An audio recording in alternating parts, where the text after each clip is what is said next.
乡亲啊，到遐尼啊拄好哦，到伫921大地洞的前调，有渔民到台东三仙台去钓鱼，钓到一尾俗称地洞鱼的红带鱼，有3米长，甲渔民是带一大条。这种鱼啊，真罕你看到，有传说哦，讲这种鱼啊，若来出现，就表示要发生地洞咯。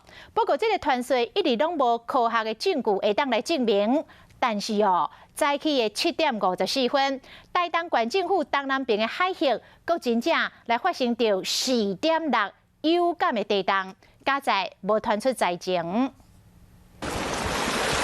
来到三仙台海边啊钓鱼啊，煞意外钓到这尾3米长的大鱼，互潘先生带一个。游泳，他就在我旁边出现，我就吓一跳，我就赶快跑上去拿手机拍。这尾鱼身扁扁，较只片的领真长，而且是红色的。原来这就是俗称地洞鱼的红带鱼。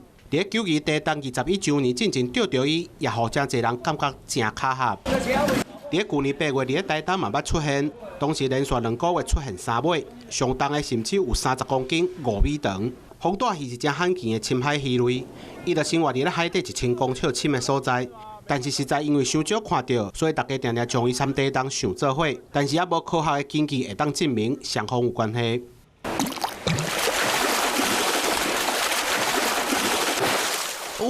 这是什么？这是什么？天哪，这是什么？也因为伊真罕见，嘛有网络店员将伊当作是真高贵的宝物。然后这尾鱼啊，不管伫咧现实还是网络，拢充满着话题。